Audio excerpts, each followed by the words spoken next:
তুমি যে তোমার মায়ের ধমক দিয়ে কথা বলছো, জোয়ানগিরি বেশি দিন থাকবে না। এমনও মানুষ আমি দেখছি বাংলাদেশে মাকে বের করে আনছে গোয়াল ঘর থেকে, মা কনকনে শীতের মধ্যে কাঁপতেছে,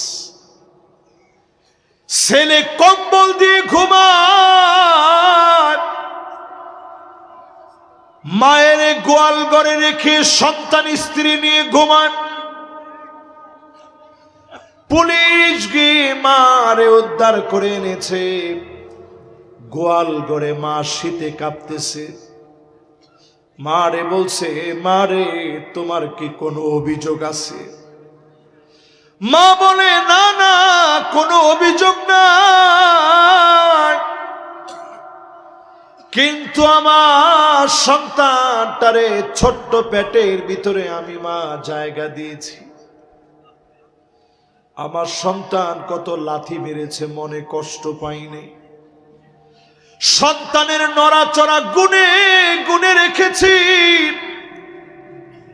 সন্তানের নড়াচড়া গুনে গুনে রাখছি।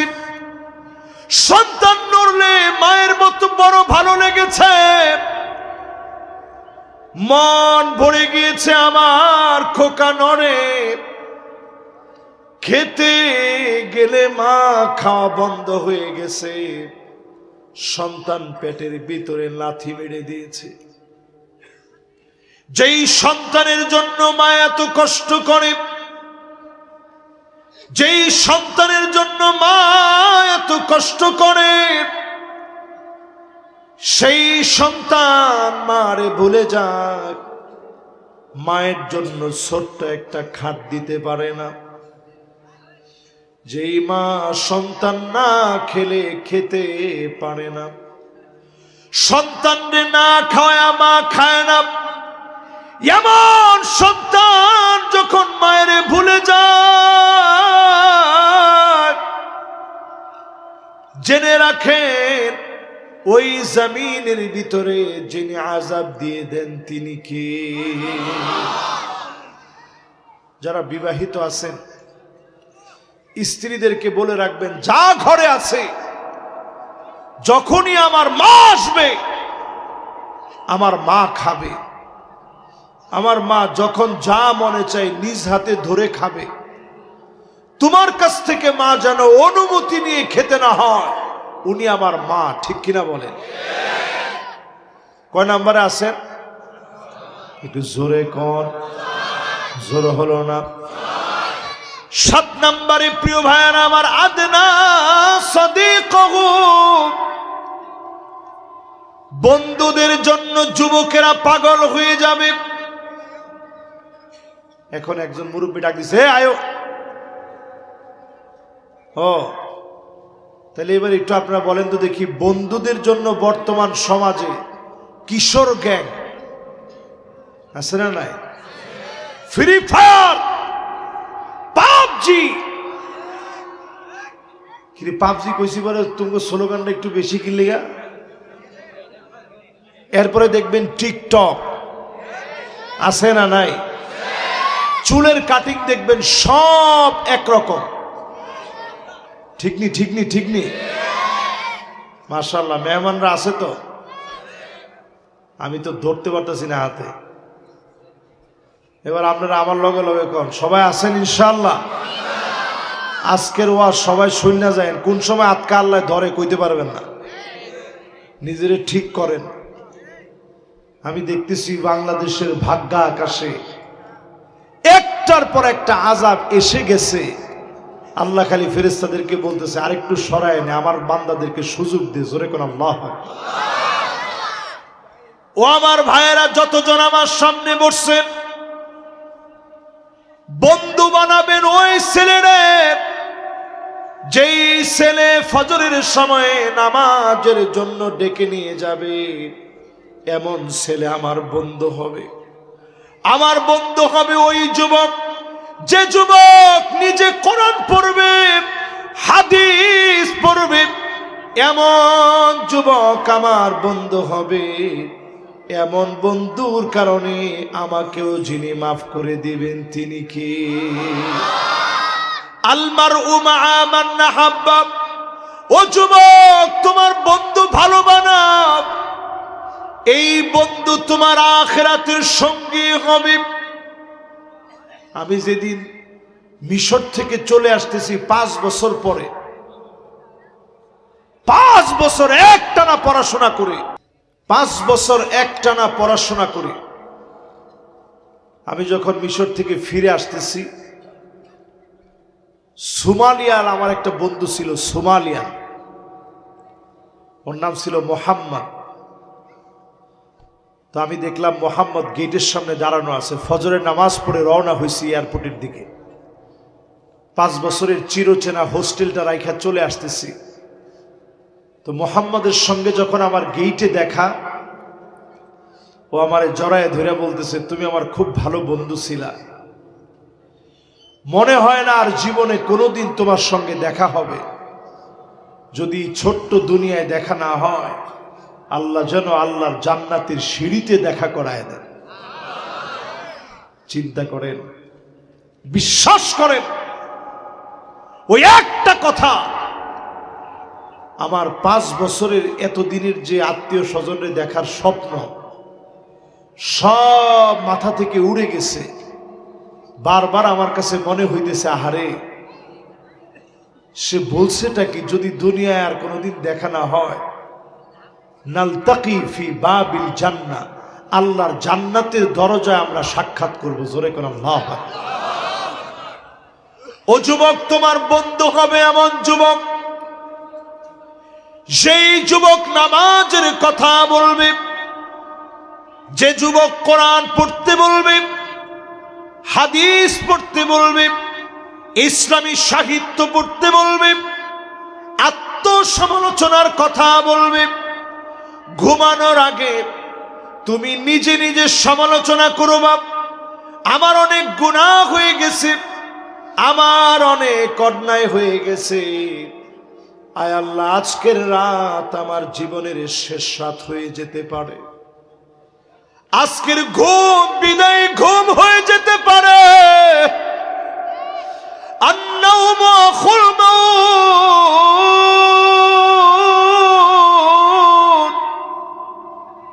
ঘুমের ভাই হলো মৃত্যু, মৃত্যুর ভাই হলো ঘুম। কত লোক ঘুমাতে গিয়ে চিরদিনের জন্য ঘুমায় গেছে, আর কোনো দিনের জন্য জাগতে পারে নাই। ঘুমানোর সময় হিসাব করে ঘুমান, কতগুলো অন্যায় হয়েছে হিসাব করে আপনি ঘুমাতে যান। যদি আপনি মনটা পরিবর্তন করতে চান, নেককারদেরকে বন্ধু বানান, দুনিয়াতেও কল্যাণ, আখিরাতেও যিনি জান্নাত দিবেন তিনি কে? কত নাম্বার শেষ? একটু জোরে কর। আচ্ছা, এইবার আমি একটু প্রশ্ন করি, যে 7টা বললাম এগুলার মিল আছে না নাই? এই জন্য জমিনের ভিতরে ভূমিকম্প আসতেছে। মাশাআল্লাহ, আমি দেখতেছি খুব সুন্দর মনোযোগের ভিতরে আপনারা গুনে গুনে গুনে গুনে গুনে গুনে রাখতেছেন। এই আর একটুখানি আপনাদেরকে একটু কষ্ট দিচ্ছিল, সাথে সাথে বইলেন। এখন কত নাম্বার? 8 নাম্বারে প্রিয় ভাইয়েরা আমার,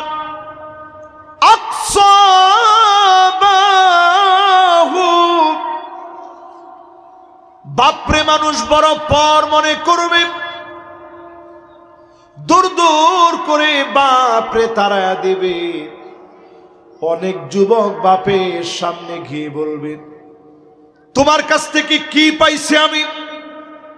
এরকম কয়নি? আরে ধর, তোমার কাছ থেকে কি পাইছি? মানুষের বাপে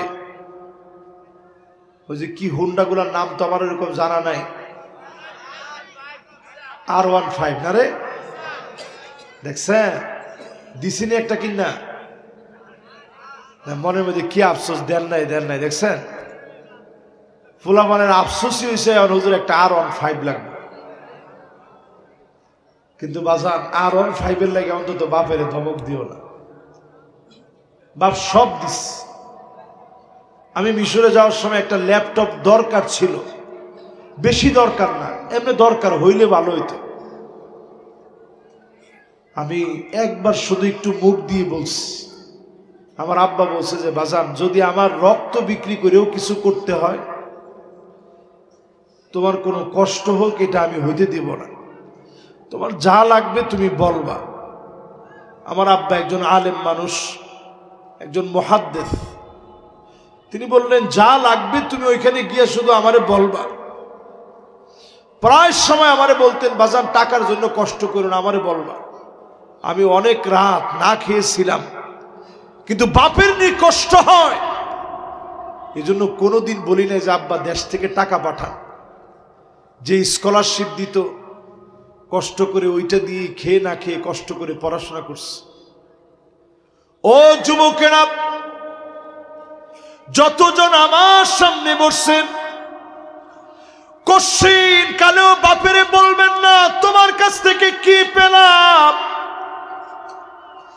এই কথা বলতে দেরি বাপ মনে মনে কল্পনা করবে, আল্লাহ কতদিন রিকশায় চড়ি না, পায়ে হেঁটে হেঁটে বাড়ি আসলাম, শুধুমাত্র আমার ছেলেটার ভবিষ্যতের কথা ভেবে 10টা টাকা জমা রাখলাম, খরচ হতে দেই নাই। নিজের জুতা ছিঁড়ে গেছে, কতবার তালি দিয়ে পড়লাম, নতুন জামা কিনি না, শখ পুরা করি না সন্তানের জন্যে।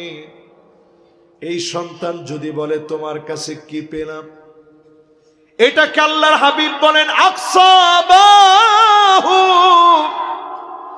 বাপেরে বড় পর মনে করবে, বাপের সামনে মাথা নত করে অবনত চিত্তে ওয়াকফিদ লাহুমা জানাহাদ যুল্লি মিনার রাহমা, নরম সুরে মাথা নোয়া কথা বলবেন।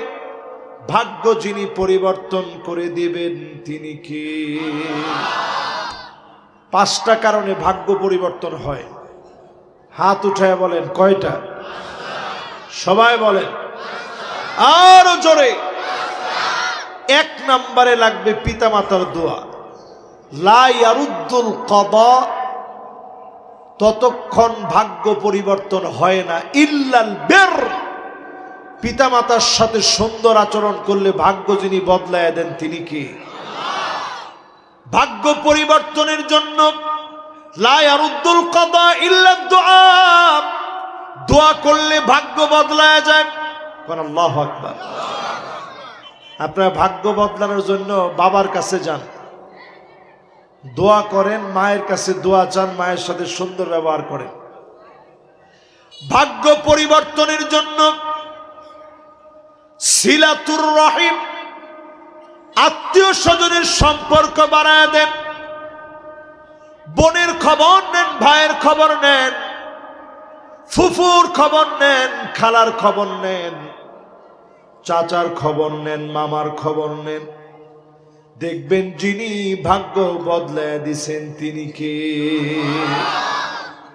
ভাগ্য বদলানোর জন্য জিকির আজকার করেন। নবী ইউনূস আলাইহিস সালাম মাছের পেটে রাতের অন্ধকারের ভিতরে, সমুদ্রের অন্ধকারের ভিতরে, মাছের পেটের অন্ধকারে বসে পড়া শুরু করলেন, লা ইলাহা ইল্লা আনতা সুবহানাকা ইন্নী কুনতু মিনাজ জালিমিন। এখানে হাফেজ কারা কারা আছেন দেখি? মাশাআল্লাহ মাশাআল্লাহ। আরো অনেক হাফেজ আছে, মনে করছে হুজুরে এখনই জিগাইব এটা কোন পাড়ায় আছে কোন, এই জন্য হাত উঠায় নেয়। আচ্ছা কত দেখি, এই দোয়া এখন যদি আমরা পড়ি আল্লাহ সাড়া দিবে না? ফাস্তাজাবনা লাহু ওয়া নাজ্জাইনাহু মিনাল গাম্মি ওয়া কাযালিকা নুনজিল। এরপরে কি? ওয়া কাযালিকা নুনজিল মুমিনিন। খালি যদি মুমিন হইতে পারেন আজ ওই দোয়া পড়লে যিনি সাড়া দিবেন তিনি কে? ইস্তেগফার পড়েন, দোয়া পড়েন। বিপদের মধ্যে পড়ে গেছেন, দোয়া পড়ে আল্লাহকে ডাক দেওয়ার মতো ডাক দেন। অবশ্যই যিনি ডাকে সাড়া দিবেন তিনি কে?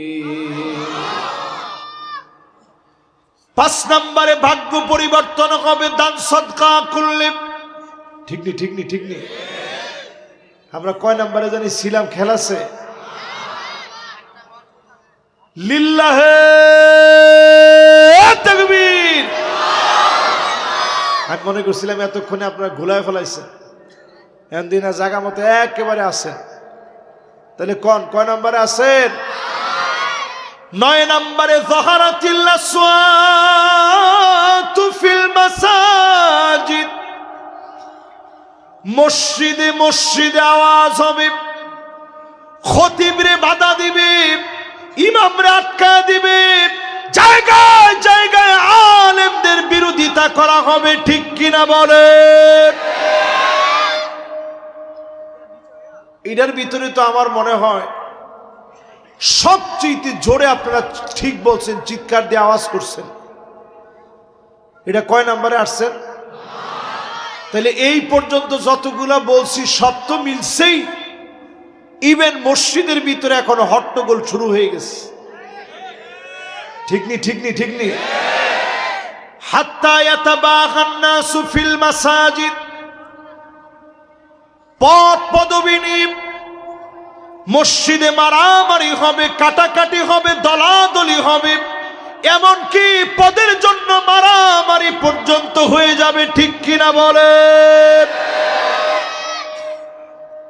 আজকে আমি যে মসজিদে নামাজের সময় গেছি, অনেক মসজিদে গেলেই ইমাম সাহেবরা আইসা অভিযোগ দেয় যে হুজুর এই বিষয়গুলো একটু ওয়াজের মধ্যে বললেন।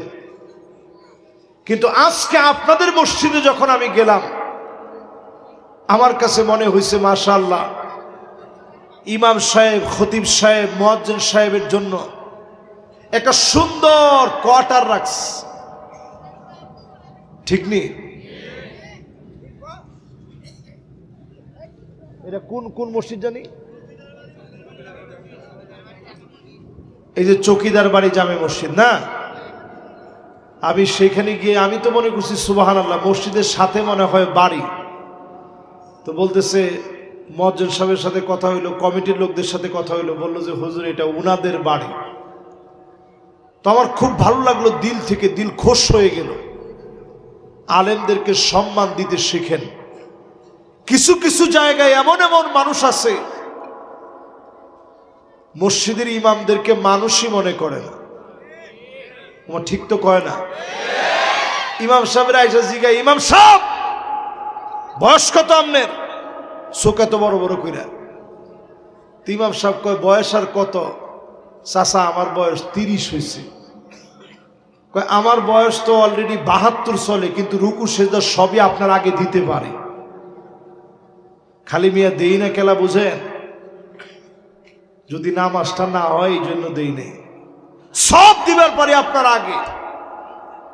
ইমাম সাহেবের আগে যদি আপনি রুকু সেজদা দেন, নামাজ হইব?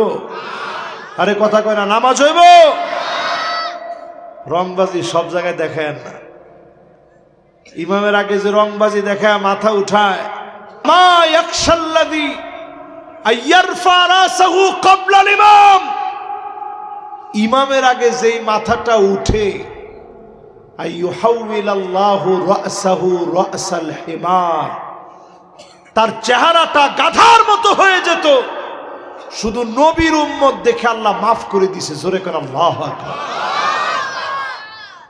তেরামি করেন না মিয়া। ইমাম সাহেবরে গিয়া বুদ্ধি যা দেওয়ার দিয়েন, কিন্তু এইরকম বুদ্ধি দিয়েন না চেহারা গাধার মতো কিন্তু হয়ে যাইবার পারে। শুধু হয় নাই নবীর উম্মতের কারণে। ঠিক কিনা কর? এই কেরানীগঞ্জে দেন ছোট ছোট বলো কি খুশি হইস, হুজুর যদি আসলে চেহারা গাধার মতো হয়েই যাইতো তা আমরা পোলাবদ্ধ মজা পেয়ে যেতাম। দেখছো সেটা সবচেয়ে বড় বেয়াদব, সবচেয়ে বড় নাম্বার 1 বেয়াদব এই লোকটা। আচ্ছা, এরকম যদি 5টা বেয়াদব চিহ্নিত হইতো তো এলাকার মধ্যে কায়দাটা কি হইতো কোন? এই জন্য আজকে থেকে নিয়ত করেন, ইমাম সাহেবের সাথে কোনরূপ বেয়াদবি করা যাবে। লুঙ্গি কিনছেন একটা, ইমাম সাহেবের জন্য বেশি কিনেন। একটা গেঞ্জি কিনছেন, পারলে নিজেও কিনছেন, ইমাম সাহেবরে কিনা দেন। মুয়াজ্জিন সাহেবের জন্য কিনেন। এই মানুষগুলো আল্লাহর কাছে অনেক সম্মানিত হবে, অনেক সম্মানিত হবে। জোরে করে আল্লাহু আকবার। প্রিয় ভাইয়ার আমার, এরপরে নবীজি বলেন 10 নম্বরে শোনো, সাদুল কবিলা ফাসিকুহুম, অলিতে গলিতে ফাসিক গুলা নেতা হয়ে যাবে। নামাজ নাই, দিন নাই, ইসলাম নাই, এমন লোক নেতা হয়ে যাবে।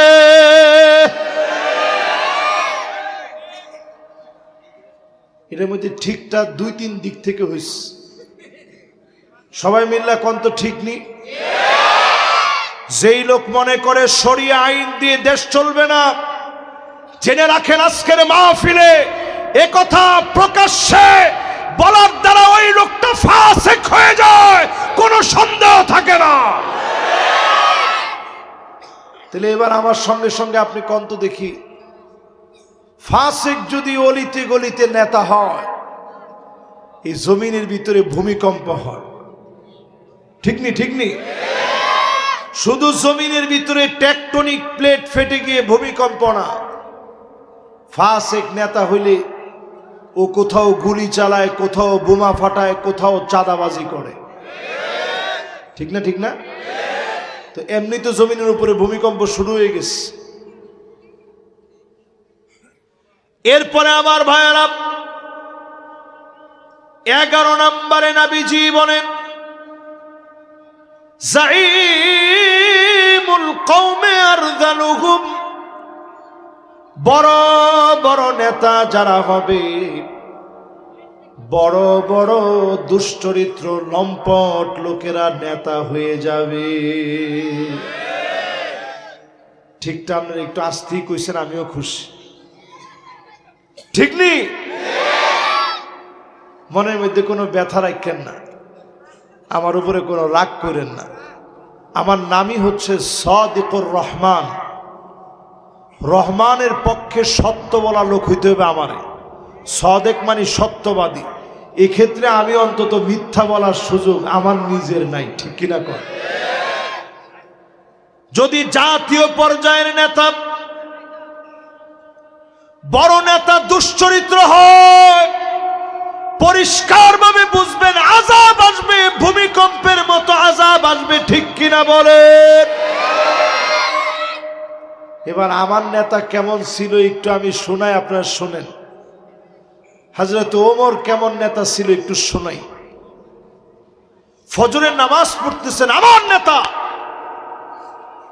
ছুরি দিয়ে আঘাত করছে পেটের ভিতরে, নাড়ি বুড়ি কেটে গেছে। থাক বাজান, এদিকে মনোযোগ দাও, থাক। দেখছেন ছোট ছোট পোলাপান চিন্তা করতেছে একটু চাচার লগে দুষ্টামি করি, দাদার লগে একটু দুষ্টামি করি। দাদার এখন যে বয়স, এই বয়স তো 11 আসবে না, কিন্তু এরা যে আস্তে আস্তে কি দেখতে পারে আল্লাহ জানে। এখনকার পরিস্থিতি বিশ্বময়, বড় ভয়াবহ। এই যে সমস্ত যুবকদের আগামী দিনটা কত কঠিন এটা আমরা জানি না। আমি আমার নিজের বাচ্চাদেরকে নিয়ে শঙ্কিত, টেনশনে থাকি। আল্লাহ কোন সময় না জানি আযাব চলে আসে, বলা তো কঠিন। এর চাইতে আযাবটা কত কঠিন একটু চিন্তা করেন। একটা দুইটা আযাব না, কি কি আযাব সামনের দিন আসতেছে আমি 5-7 মিনিটে আপনাদেরকে বলবো ইনশাআল্লাহ। মনোযোগ আছে সবার? মনোযোগ মনে একটু নড়াচড়া হয়ে গেছে, জোরে একটু তাকবীর দেন, লিল্লাহে তাকবীর। এবার সবাই আবার একটু মনোযোগ দিয়ে শুনেন। কত নম্বরে আছেন?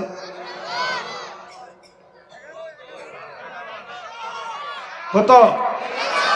মাশাআল্লাহ, এই যে আমার মাশাআল্লাহ শ্রোতা, একেবারে পাক্কা শ্রোতা এরা। তাহলে কত নাম্বার?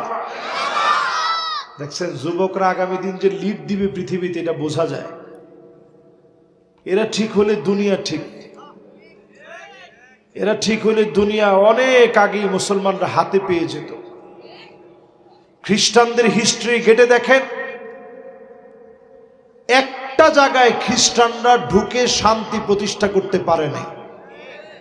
ঠিকটা একটু জোরে কর। এটা যুবকদেরকে সবচেয়ে বেশি বুঝতে হবে। যুবকেরা, এখন তোমরা তোমাদের আইডল বানায় নিছো মেসি, নেইমার, এদেরকে। ঠিক নি? ঠিক নি? গতকালকেও আমি কুমিল্লা থেকে মাহফিল করে আসতেছি, দেখি যে ল্যান্ড ক্রুজার গাড়ি থেকে একজন নামছে, শরীর কাঁপতেছে, একবার ডানে যায় একবার বামে যায়, পায়ের মধ্যে জুতা নাই। তা আমি আমার ড্রাইভারের বলতেছি, দেন তো ছেলেটার একটু জিজ্ঞান যে কোনো খারাপ লাগতেছে নি ওর, ছেলেটা দাঁড়িয়ালা, খুব ভালো ছেলে। তা আমার ড্রাইভার কইতেছে, না হুজুর, এই ছেলে এখন হুশে নাই, বেহুশ অবস্থায় আছে। আমি কারে না, আপনি কি করে দাঁড়িয়ালা ছেলে? কয় না হুজুর, দাড়ি তো সুন্নতের খেয়ালে রাখে নাই, ও তামিল মুভি দেখে দাঁড়িয়ে রাখছে।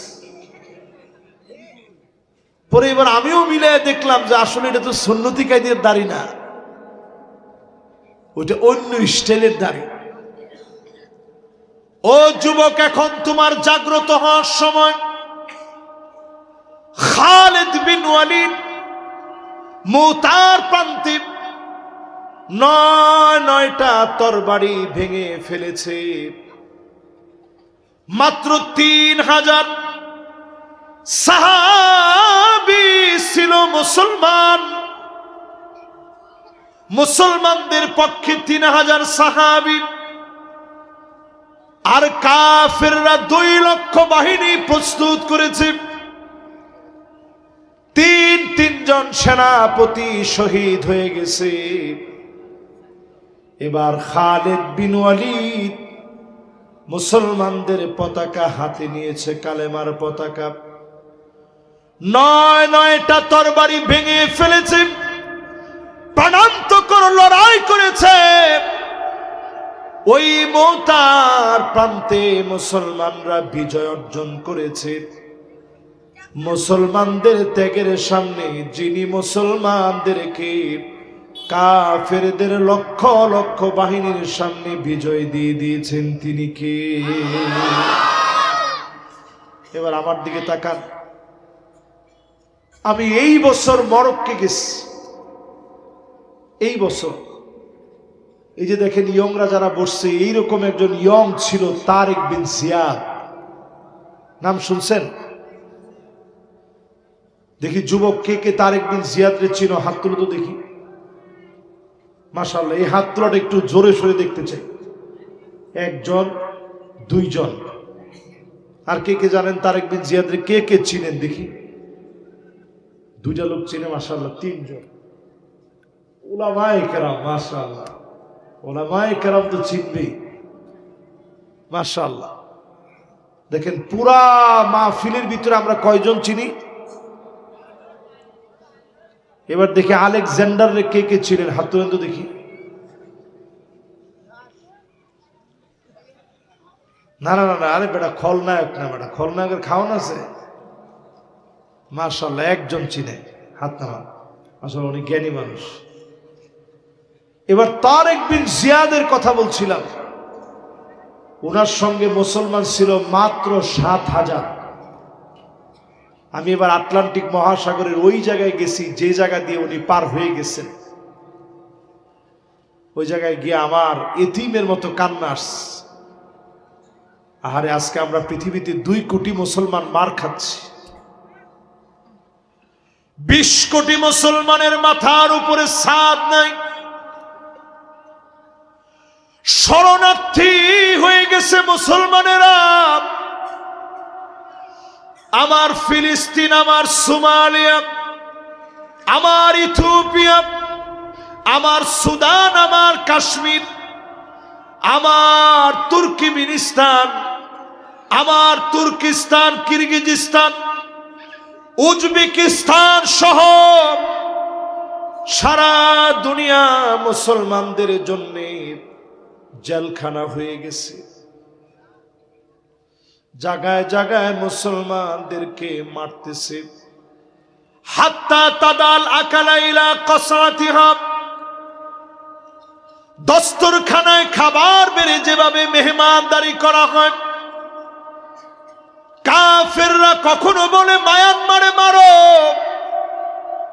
কখনো বলে ফিলিস্তিনে মারো, কখনো বলে গুজরাটে মারো, কখনো বলে কাশ্মীরে মারো, কখনো বলে সুদানে মারো। জায়গায় জায়গায় মুসলমানদেরকে মারা হয়, ঠিক কিনা বলে? 2 কোটি মুসলমান মার খাচ্ছে। 20 কোটি মুসলমানের মাথার উপরে ছাদ নাই, মুসলমান শরণার্থী হয়ে গেছে। আল্লাহ যদি আপনার ধরে যে তোর কি দায়িত্ব ছিল, আমরা তো সেই সে জাতি। তারেক বিন জিয়াদ মাত্র 7,000 মুসলমান নিয়ে গেছে। বিজয়ের জন্য নিচে কত? 7,000 মুসলমান নিয়ে গেছে তারেক বিন জিয়াদ। 7,000 মুসলমান নিয়ে তারেক বিন জিয়াদ যখন আটলান্টিক মহাসাগর পাড়ি দিচ্ছে, সামনে তাকায় দেখে সব খ্রিস্টান দাঁড়ায় আছে তীর ধনুক নিয়ে, অস্ত্র তরবারি নিয়ে। তারেক বিন জিয়াদ ভয় পায় যায় নাই। তিনি নেমেই একটা স্লোগান দিয়ে একটা বক্তব্য দেওয়া শুরু করলেন, লা মালজা ওয়ালা মানজা মিনকা ইল্লা ইলাইক। আল্লাহ, তুমি ছাড়া আশ্রয় নেওয়ার কোনো জায়গা নাই, তুমি ছাড়া আমাদের মাথা ঠেকানোর কোনো জায়গা নাই। সামনে সব কাফের মুশরিক এক হয়ে গেছে। আজকে আমরা পালায় যাব না, প্রয়োজনে আমাদের রক্ত ইউরোপের মাটিতে পড়বে, এইখানে কালেমার স্লোগান উঠবে।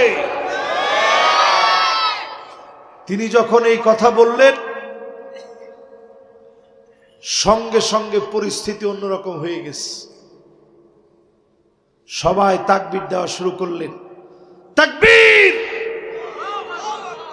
আপনারা চুপ করে থাকেন, তাকবীর, তাকবীর। এটা হচ্ছে বদরের স্লোগান।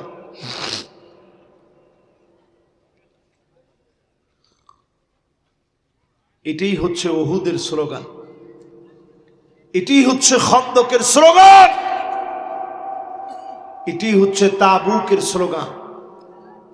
এই স্লোগান যখন খালিদ বিন ওয়ালিদ দিলেন, কাফেররা তখন বলতেছিল, ইন্না রাআইনা কওমান মা তারিক বিন জিয়াদ লাউ আরাদু আন ইয়াখলা আল জাবাল লাখলাউহু। তারিক বিন জিয়াদ যদি ওই সময় চাইতো, আর তার সাথে যারা সঙ্গী সাথী ছিল তারা যদি চাইতো, পাহাড়ের দিকে তাকায় যদি বলতো, পাহাড় তুমি সরে যাও, এক মুহূর্তের ভিতরে পাহাড় সরে যেত। জোরে কোন আল্লাহু আকবার। সেই জাতি আজকে আমরা মার খাচ্ছি। ও আমার ভাইয়ের, আজকের মাহফিলে নিয়ত করেন, আমার নেতা ছিল হযরতে ওমর, পেটের ভিতরে ছুরি মেরেছে, খাবারগুলা বের হয়ে যাচ্ছে। ওই অবস্থায় হযরতে ওমর বললেন, সাথীরা আমার একটু উঁচা করে ধরো। হযরতে ওমরকে ধরা হয়েছে একটু উঁচা করে।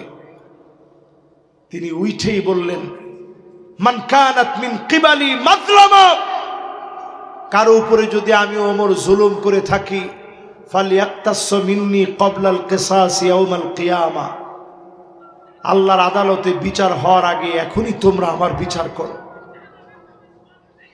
খাবার খাওয়ালে পেট থেকে বের হয়ে যায়, নারী বুড়ি কেটে গেছে।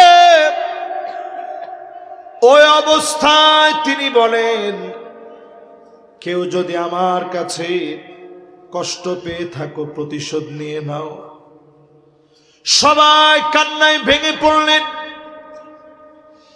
হযরত ওমরকে বললেন, কারো উপরে আপনি জুলুম করেন নাই, হযরত ওমর কেঁদে কেঁদে আল্লাহকে বলে, আল্লাহ,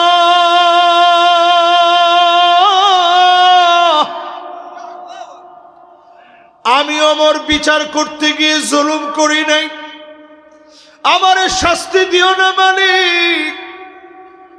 এত বেশি না ইনসাফের প্রতীক হয়ে উঠলেন। আল্লাহ নবী বললেন, হযরত ওমর হলো একটা দরজা, এই দরজা যদি ভেঙে ফেলা হয় অজস্র ফিতনা ডুববে, সমুদ্রের ফেনার মতো করে ফিতনা ডুববে। আমরা দেখেছি হযরত ওমর যতদিন ছিল ফিতনা ইসলামে প্রবেশ করতে পারে না।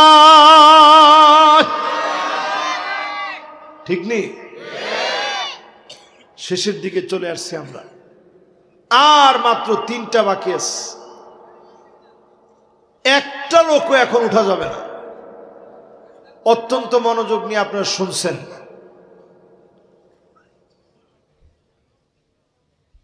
কি কয়জনে কিসের কথা কয়? মারামারি শুরু হয়েছে নাকি? কয়জনে উঠে দেখতেছে, মারামারির কথা শুনলে উঠে দেখতেছে। দেখছেন এই জাতি কি পরিমাণ মারামারি প্রিয়? দেখেন, বাংলাদেশে অলরেডি তফসিল ঘোষণা হয়ে গেছে, কোনো মারামারি নেই। ঠিক তো? একজনে কয়, সবাই মিলে কয়। এদেশে রক্ত আমরা অনেক দিছি, আর দিতে চাই না। এখন রক্ত যেটা দিব শুধু ইসলামের জন্য দিব ইনশাআল্লাহ। প্রিয় ভাইয়ারা আমার, 12 নম্বরে নবীজি জানায় গেলেন কেন আযাব আসে। উকরিমার রাজুলু মাখাফাতা শাররিহি, এমন সময় আসবে নজর করে দেখবেন মানুষ অনেক সময় অমানুষ জালেমদেরকে সম্মান করবে। মাশাআল্লাহ, এক যা উলামায়ে কেরাম আসছে, লিল্লাহি তাকবীর। মাশাআল্লাহ, তাড়াতাড়ি বল হুজুররা, আমরা তো আমগো স্বপ্ন। মাশাআল্লাহ, লিল্লাহি তাকবীর।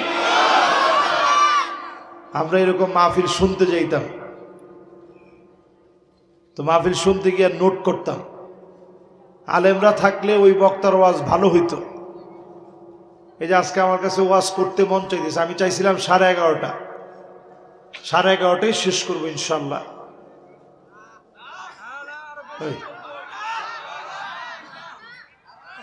1.5 ঘন্টার বেশি ওয়াজ করলে জীবনও থাকে না, আমলও থাকে না। একজনে কইছে থাকে, ইয়ংরা কইলে আমরা যাবো কই কর। এরা আমাদের কলিজা, আলহামদুলিল্লাহ। এরা মাহফিলে আসে বলে আমরা আমাদের মাহফিলের ভিতরে প্রাণ খুঁজে পাই, ঠিক কিনা কর? জীবনের একটা সময় থাকবে, সবিয়ুন, শিশুকাল আমাদের ছিল, যেটার কথা আমাদের মনে নাই। বাচ্চাকালে কি করছি মনে আছে? 2 বছরের কথা মনে আছে? মনে নাই। একটা বয়স আসবে গোলামুন, 10 বছর থেকে নিয়ে 15 বছর। এখন আর আপনি ছোট মনে করে বাপ হয়ে সন্তানকে রেখে নামাজে যান না। সন্তানরে নিয়ে নামাজে যান। ও যুবক, এই বয়সে বাবার হাত ধরে নামাজের দিকে যাও। এরপরে একটা বয়স আসবে শাবাব, 15 থেকে নিয়ে 40 বছর পর্যন্ত যা ইচ্ছা তাই করতে মনে চায়।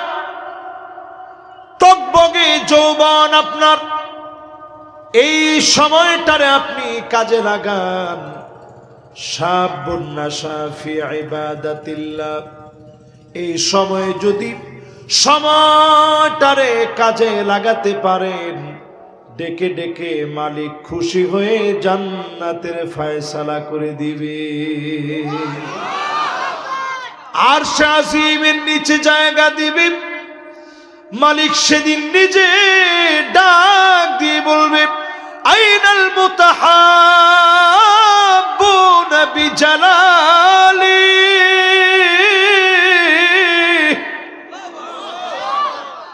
তোমরা কোথায়? আমারে যারা ভয় করেছিলে, আমার জন্য ভয় পেয়ে অন্যায় ছেড়ে দিয়েছিলে, একজন আর একজন রে ভালোবেসেছিলে আমারে ভয় পেয়ে, তোমরা কোথায়? সেদিন আল্লাহ নিজে নিজে ডাকবেন, ডেকে ডেকে আদর করে যিনি ফয়সালা দিয়ে দিবেন তিনি কি? প্রিয় ভাইরা আমার, যতজন আমার সামনে বসছেন 40 থেকে 60 জীবনের একটা বয়স আসবে, এটার নাম মুদ্দাতুল কুহুল। চোখের নিচে তখন দেখবেন কালো দাগ পড়ে যাবে, ঘুম আগের মতো হবে না, মাঝে মাঝে মুড অন ক্যাপসুল খেতে হবে। এরপরও দেখবেন সকালে বলবেন আরে ঘুমটা হইল না। 40 থেকে 60, ঠিক না? ঠিক না? এরকম একটা সময় চলে আসবে, এটারে বলে মুদ্দাতুল কুহুল। অটোমেটিক্যালি চোখের নিচে কালো দাগ পড়ে যাওয়ার বয়স। আমার তো তেমন বয়স হয় নাই, তাও এইখানে একটা দাড়ি পাকছে, এইখানে মনে হয়। আমি মাঝে মাঝে আয়নার সামনে দাঁড়ায় দাড়িটা দেখি আর চিন্তা করি যে আল্লাহ, এই দাড়িটা কি আপনার জন্য পাকাইতে পারছি? দাড়ি চুল যদি আল্লাহর জন্য পাকাইতে পারেন, হাররামাহুল্লাহু আলাইহিন নার, তার জন্য জাহান্নামের আগুন আল্লাহ হারাম বানায় দিবে। জোরে কোন আল্লাহ। দুনিয়ার টেনশন মাথায় নিতে নিতে দাড়ি পাকায়েন না, চুল পাকায়েন না, আল্লাহরে খুঁজতে খুঁজতে দাড়ি পাকান, চুল পাকান। প্রিয় ভাইয়ারা আমার, এমন লোকদেরকে সম্মান করবে, উকরিমার রাজুলু মাখাফাতা শাররিহি, যে লোক চরিত্রহীন লম্পট তারপরও মানুষ সম্মান করবে শুধুমাত্র তার ক্ষতি থেকে বাঁচার জন্য, গুন্ডামি থেকে বাঁচার জন্য। এমন বদমাশ টাইপের লোক এখন সমাজে আছে না নাই? এদের প্রশংসার কারণে জমিনের ভিতরে আযাব আসে, ঠিক নি? ঠিক নি? ঠিক নি? দেখবেন এরা মরে গেলেও মানুষের শান্তি পায় না, লাশটা সামনে রেখে জিগায় কেমন ছিল, তো লোকেরা মনে মনে কয় কেমন ছিলি, একটু পরে বুঝবি। কবরের সামনে দিয়ে মানুষ যাওয়ার সময় বলে মালিক বহুত জ্বালাইছে, তুমি এখন এই যে কষ্টগুলা দিছে আল্লাহ তুমি একটু দেখো। অনেক মানুষ আবার একটু দুষ্ট টাইপের, এরা কয় কি আল্লাহ এরে কেমন লাঠিতে না জানি পিডাও, যদি একটু দেখাইতা। এই যে কথাটা কইছে আপনারা একটু হাসছেন, হাদিসের মধ্যে আসছে আনতুম শুহাদাউল্লাহি ফিল আরদ, এই জমিনে আপনার আল্লাহর সাক্ষী। লোকটার পক্ষে যদি ভালো সাক্ষী দিতে, আয় আল্লাহ লোকটা বড় ভালো মানুষ ছিল, আল্লাহওয়ালা ছিল, এমন জীবন যদি ঘুরে যেতে পারতেন, যিনি মাফ করে দিয়ে জান্নাতি বানায় দিতেন তিনি কি? নবীজি হাদিসের ভিতরে বলেন যদি ভালো সাক্ষী আপনারা দিতে থাকেন, আল্লাহ বলবে ওয়াজাবাত, যাও তার জন্য আল্লাহর জান্নাত ওয়াজিব হয়ে গেছে। জোরে কোন আল্লাহু আকবার। মাশাআল্লাহ, মনোযোগ নষ্ট হয়ে গেছে না? আছে। 12 নাম্বার শেষ, এবার কত নাম্বার? এই 13, 14, 15 আর 3টা বাকি আছে, না শূন্য একটা লোকও যায় না।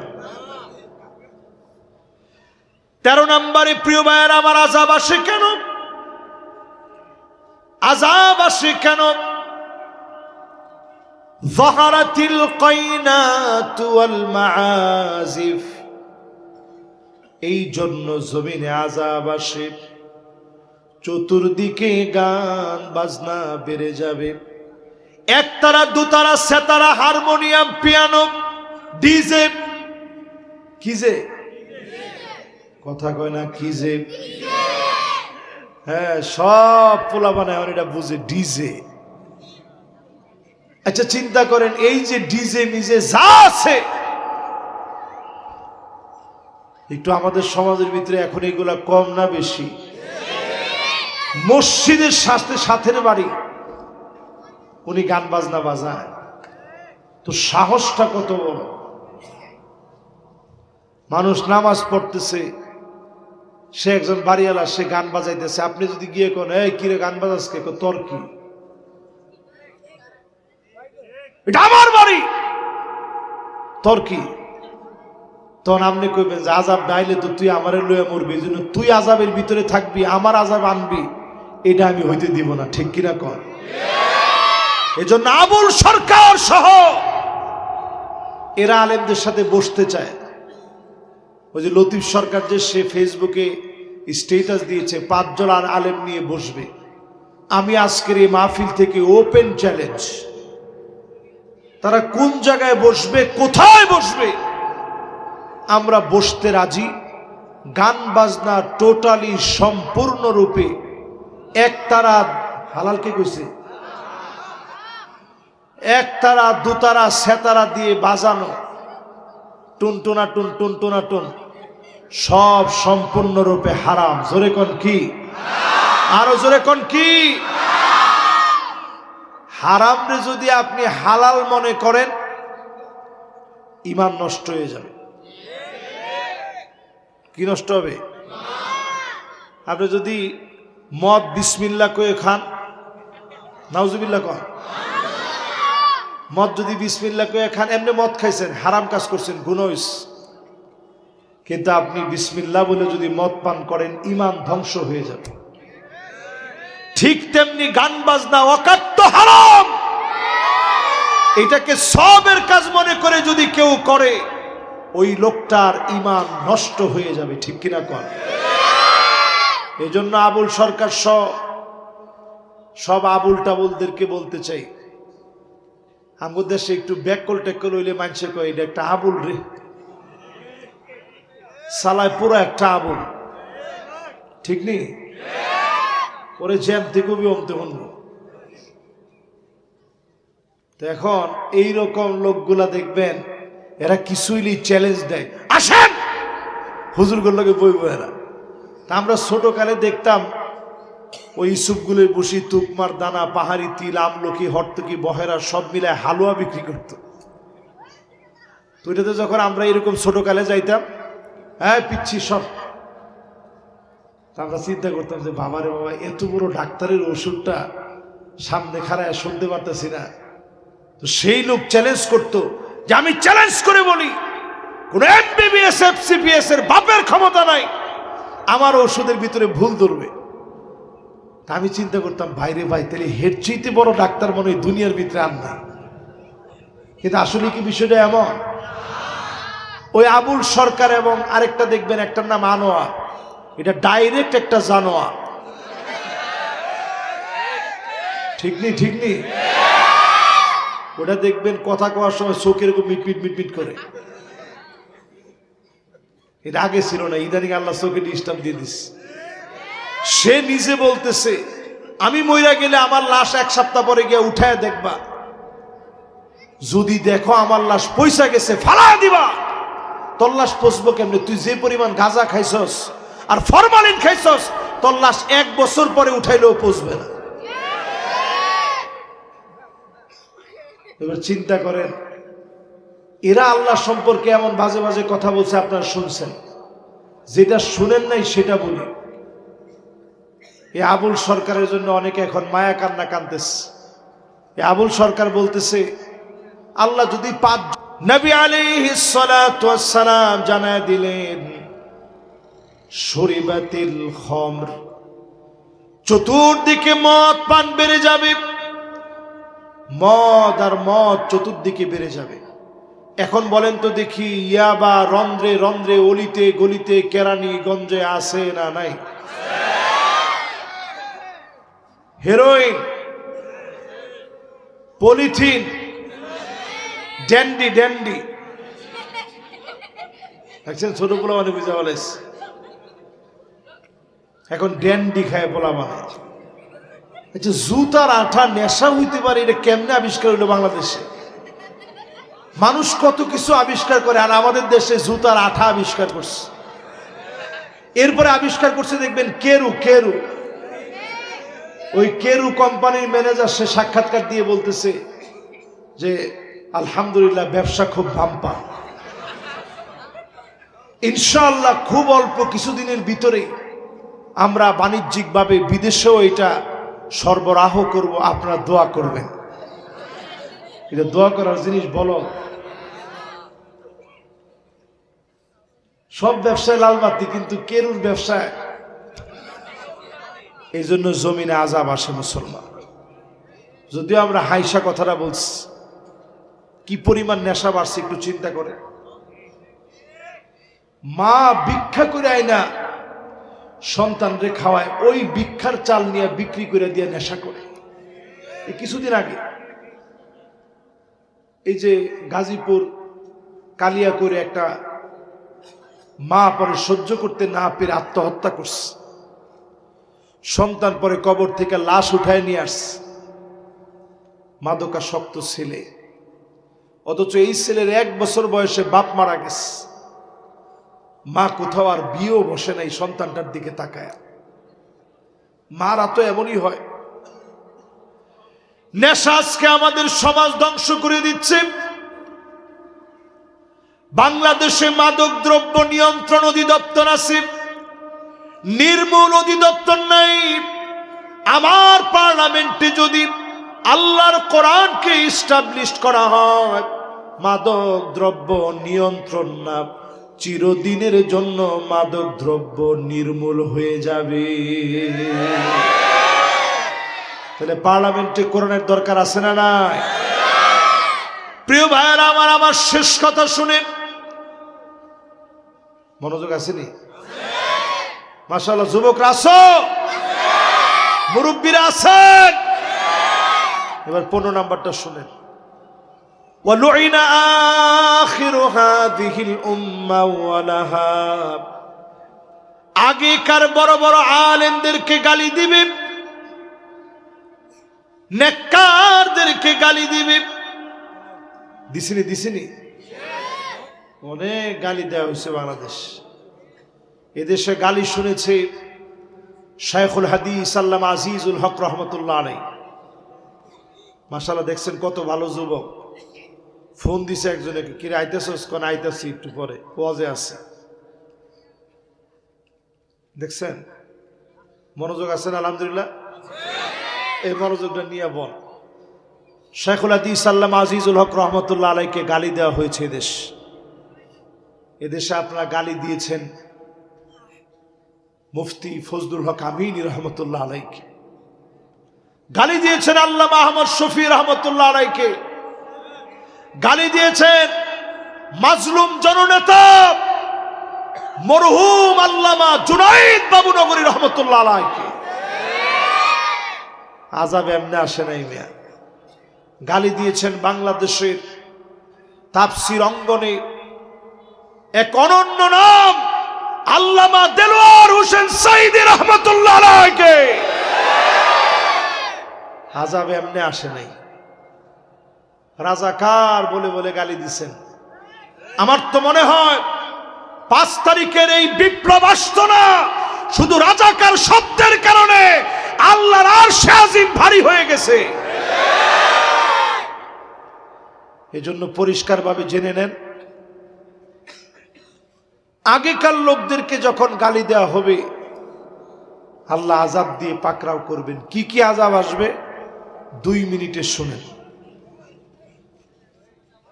মাশাআল্লাহ, এই যুবকরা এদিকে বাজানরা এন দেয়ান, এই জায়গাটা দিয়ে আসেন। যেটা আগে ভাইটা লাগে দোয়া কর। মাশাআল্লাহ, প্রথম যে আইসা আল্লাহ তুমি কবুল মঞ্জুর করো, পরে না আমি দেখেন যখন কইছি কবুল মঞ্জুর করো তখন হেরে ডেঙ্গা হ্যাঁ আগে বইস। মাশাআল্লাহ, আল্লাহ সবগুলোরে কবুল করুক, পরে না আমি। এবার যুবকরা তোমরা আমার সাথে সাথে বলো কি কি আযাব আসবে একটু শোনো আর খেয়াল করো। হয়তো আমাদের অনেক মুরব্বীরা চলে যাবে, কিন্তু সামনের দিনগুলো আমাদের জন্য ভয়াবহ দিন। এই যে 15টা কইলাম, একটাও কি এলাকায় বাদ আছে? আছে? সব চলে আইছে। নবীজি বলেন শোনো তাওনে ফালইয়ারতাকিবু ইনদা যালিকা রিহান হামরা, আগুন ছড়ায়া পড়বে, আগ্নেয়গিরি ফেটে যাবে, লাভাগুলো ছড়ায়া পড়বে, কোন ফায়ার সার্ভিস দিয়ে কাজ হবে না, এ আগুন নিবানো যায় না। বর্তমান ভূতত্ত্ববিদেরা বলে ১৫০০-এর মতো আগ্নেয়গিরি শনাক্ত করা হয়েছে, যে কোনো মুহূর্তে ৪০ থেকে ৫০টা ফাটতে পারে। পারমাণবিক বোমা নিয়ে অনেক অনেক অহংকার দেখালাম, ৪০-৫০টা আগ্নেয়গিরি যদি পৃথিবীর ভিতরে ফাটে, বিভিন্ন জায়গার ভিতরে দুর্ভিক্ষ শুরু হয়ে যাবে, বৃষ্টি হলে শিলাবৃষ্টি হবে, ফসল তার উর্বরতা হারায় ফেলবে, চতুর্দিকে আগুন আর আগুন ছড়ায় পড়বে। ইথিওপিয়ায় যে আগ্নেয়গিরি ফেটে পড়ল, ১২,০০০ বছর ধরে ঘুমানো আগ্নেয়গিরি ১৪ কিলোমিটার উঁচা পর্যন্ত আগুন ছড়ায় গেছে। এর ধোঁয়াগুলো চলে গেছে পাকিস্তানে, ইন্ডিয়াতে, ওমানে, ইয়ামানে, এত এত দূর দূর জায়গায় পৌঁছায় গেল। তার মানে বোঝা যায়, একটা আগ্নেয়গিরি ফেটে গিয়ে যদি এত ক্ষতি হয়, ৪০-৫০টা যদি ফাটে, পৃথিবীর বিভিন্ন প্রান্তে দুর্ভিক্ষ লেগে যাবে। একমাত্র যিনি বাঁচালে বাঁচবেন তিনি কে? ২ নাম্বার আযাব আসবে জালজালা, মানে ভূমিকম্প। শুরু হয়ে গেছে, শুরু হয়ে গেছে। ২৪ ঘন্টার ভিতরে ৯৪ বার ভূমিকম্প হয়েছে। জাপানের মতো আধুনিক দেশে ৭.৩ মাত্রার ভূমিকম্প, তারা তো কাউরে ডাকতে পারে না, দৌড়ায় ছটফট করে। আমাদের দেশে যখন ৫.৭ মাত্রার ভূমিকম্প হইল, চিৎকার করে লোকের, আমার নিজের চোখে আমি দেখছি, আল্লাহ আল্লাহ বলে চিৎকার করতেছে সবাই। মালিকের বড় মায়া লেগে গেছে। এরপরে আযাব আসবে খসফান, ভূমি ধস হয়ে যাবে, এই মাটিগুলা কাদার মতো নরম হয়ে যাবে, ৫ তলার বিল্ডিংটাকে গিলে খেয়ে ফেলবে। রাস্তাঘাটগুলা মাঝখান দিয়ে নদীর মতো ভাগ হয়ে যাবে, বিভক্ত হয়ে যাবে। ঘরবাড়িগুলা হঠাৎ করে মুহূর্তের ভিতরে হারায় যাবে। বড় বড় মেগা প্রকল্প হারায় যাবে। আল্লাহর কাছে পানা চাই, আল্লাহ যেন আমাদেরকে আযাব না দেয়। পড়ে না আমিন। খসফানের পরে আযাব আসবে মাসখাব, আকাশ থেকে পাথর বৃষ্টি হবে। আপনি আমের চিন্তা করতেছেন যে হুজুর, তাহলে আমাদের ল্যাংড়া আমের কি হবে? আপনার ঘরবাড়ির কি হবে চিন্তা করেন, জমিনের কি হবে চিন্তা করেন। মানুষ পানি পানি বলে চিৎকার করবে, পানির জন্য যুদ্ধ হবে। এই জমিনে শাস্তি আসবে কদফা, ছেলে মেয়ে হয়ে যাবে, মেয়ে ছেলে হয়ে যাবে। একমাত্র যিনি আযাব থেকে বাঁচালে বাঁচবেন তিনি কে? কোরআনুল কারীম আল্লাহ পাক বলেন, ওয়াত্তাকু ফিতনাতান লা তুসিবান্নাল্লাযীনা যালামু لا تصيبن الذين ظلموا منكم خاصة واعلموا أن الله شديد العقاب।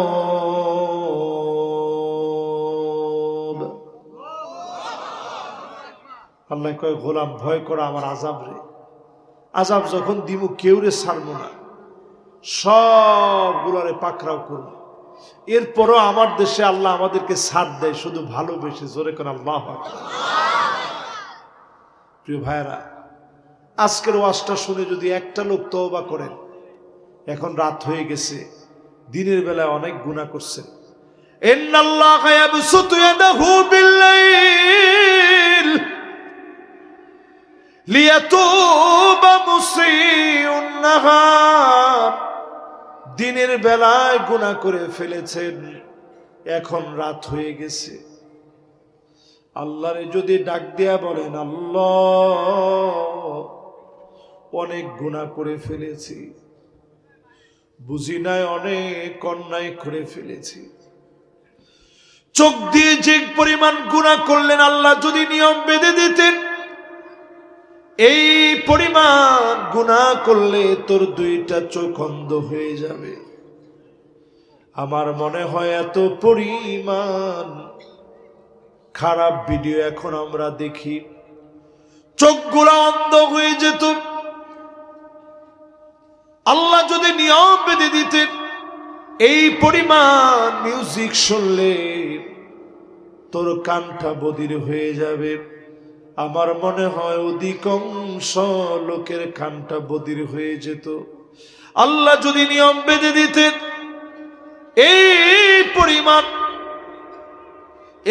পরিমাণ মিথ্যা বললে তোর জবানটা বন্ধ হয়ে যাবে, আমার মনে হয় আমরা সবাই বোবা হয়ে যেতাম।